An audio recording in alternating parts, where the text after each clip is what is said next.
여러분 안녕하세요. 강아지 상담소 윤쌤입니다. 자, 오늘은요, 많은 분들의 고민이신 알러지, 그 중에서도 음식물 알러지에 대해서 한번 알아보도록 하겠습니다. 음식물 알러지란요, 먹거리 중에서 특정 성분, 대개는 특정 단백질에 의해서요, 몸에서 원치 않는 면역 반응이 나타나 설사나 구토 혹은 피부염을 동반하는 그런 증상을 말합니다. 이런 음식 알러지는요, 음식의 성분 중에서 주로 특정 단백질이 몸에 흡수된 후 몸의 항체라는 일종의 경찰이 그것을 나쁜 물질로 인식하고 면역 반응을 일으키는 것입니다. 즉, 특정 단백질은요, 정상 음식물로 원래는 항체, 즉 경찰이 아무 반응이 없어야 하는데 몸에서는 이미 수배령이 내려져 버려서 경찰이나 군대가 출동해서 몸이 난리 나는 그런 상황이라고 생각하시면 됩니다. 여기에 특정 단백질, 즉 특정이란 부분이 대단히 중요합니다. 건강한 강아지는요, 음식에 있는 단백질을 충분히 소화한 후 아미노산 형태로 흡수하게 됩니다. 그러나 음식물에 대해 알러지가 있는 강아지는요, 단백질을 주로 흡수하는 소장의 소화 기능에 문제가 생겨서 큰 단백질 분자를 충분한 소화와 분해 과정 없이 그대로 흡수해버리게 됩니다. 이렇게 흡수된 큰 단백질 분자는요, 항체와 결합한 후 면역 반응이 일어나고 그 이후 습진, 소양감, 부종, 발적, 피부염 등의 알러르기 반응이 연쇄적으로 일어나게 되는 것입니다. 만약 강아지가요, 음식물 알러지가 있다면요, 한 개만 가지고 있지 않고 매우 여러 단백질에 대해 알러지 증상을 보이게 되며 각 개체마다 식이 알러지를 일으키는 음식물의 종류는 서로 다릅니다. 하지만요, 주로 알러지를 일으키는 단백질의 공급원은 존재하는데요, 강아지에게 알러지를 자주 유발시키는 주된 단백질 공급원은요, 소고기, 유제품류, 닭고기, 콩, 옥수수, 밀, 계란 등입니다. 놀랍지 않은가요? 거의 대부분의 회사에 사료에 들어가는 재료들이 예민한 체질의 강아지에게는 알러지를 유발한다는 것입니다. 그래서 알러지 검사를 병원에 잘 안 하는 이유가 검사를 해봐야 모든 사료가 다 여기 포함이 되기 때문에 그렇습니다. 어디 피해갈 게 없어요, 사실은요. 알아도요. 그래서 한 사료에 알러지가 일어나게 되면은요, 이리저리 사료를 바꿔봐도 자꾸 알러지가 재발한다는 것이 이 알러지 치료의 근본적인 큰 문제입니다. 이러한 식이성 알러지의 진단과 치료는요, 생각보다는 어렵습니다. 다른 피부병이나 아니면 음식이 아닌 먼지나 곰팡이류의 환경 부유물에 의한 알러지와 구분이 힘들고요. 또 한 가지가 아닌 다양한 식재료에서 알러지가 동시에 일어나기 때문에 음식을 이리저리 피하고 바꿔봐도요, 동일 증상이 계속되기 때문입니다. 그래서 식이성 알러지는요, 그냥 알러지 체질이 반려동물이 여러 음식물에 대한 과민 반응이라고 보시는 것이 맞을 것 같습니다. 완치는 어렵지만은요, 증상을 완화시키는 여러 방법들은 물론 있습니다.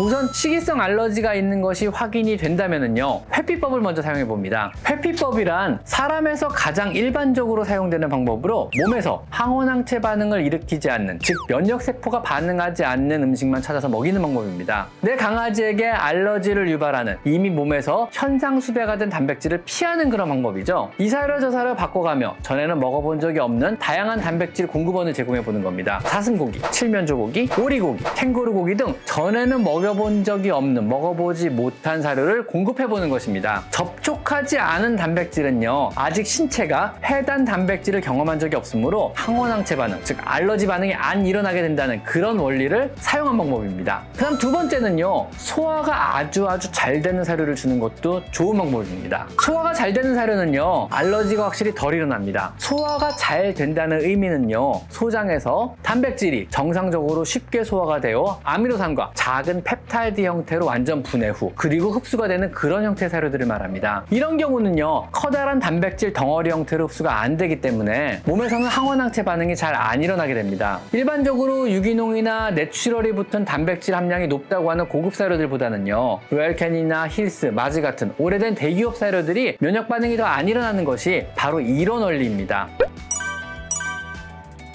그리고 세 번째는요, 가수분해 사료인 처방식을 먹여보는 겁니다. 바로 위에서 말한 바와 같이 음식이 소화가 잘 되어 단백질 형태가 아닌 그보다 더 작은 아미노산이나 펩타이드 형태로 흡수가 일어나면요, 면역 반응이 안 일어나게 됩니다. 하지만은요, 이미 장내 소화 기능에 문제가 생겨 소화력이 떨어진 강아지들은요, 아무리 분해와 소화 흡수가 잘 되는 사료를 먹어도요, 분해를 제대로 하지 못해가지고 단백질 덩어리 형태로 흡수가 일어나기도 합니다. 그래서 이런 경우는요, 가수분해 사료를 급여해보는 겁니다. 로얄캐닌 하이퍼알러지 강아지나 힐스의 ZD 아니면 퓨리나의 HA 같은 가수분해 사료는요, 사료 제조 공정에서 단백질을 미리 가수분해하여 아주 작은 형태의 크기로 잘라서 만들어 버립니다. 보통 만달토니아의 작은 크기로 자르게 되면은요, 강아지나 고양이의 몸이 단백질을 면역원으로 인식하지 못해가지고요, 항원항체 반응이 안 일어난다 그럽니다. 그래서 수의사들이 식이 알러지가 의심이 되면 이런 처방식을 적극 추천하는 겁니다. 자, 그다음 네 번째, 마지막으로요, 소화를 돕고 증상의 완화를 해줄 수 있는 여러 가지 보조제를 처방해 봅니다. 예를 들면 오메가3 영양제는요, 원하지 않는 염증 반응을 억제해 주어 알러지 환자에게 흔히 처방되는 보조제입니다. 오메가3는 심한 알러지 환자에게 약간은 도움이 됩니다. 하지만 이건 역시 결국 지방이므로 칼로리를 계산해서 주셔야만 합니다. 그리고 또 프로바이오틱스 유산균 역시 먹여주면 좋습니다. 불행히도 프로바이오틱스 효과는 강아지마다 아주 다양하고요, 효과가 전혀 없을 수도 있고, 또 대부분의 경우 효과가 굉장히 미미할 수 있으며 심지어 오히려 설사를 유발할 수도 있습니다. 하지만 강아지를 위해 제대로 만들어진 좋은 프로바이오틱스라면요, 종국에는 강아지의 소화에 굉장히 큰 도움이 될 수 있습니다.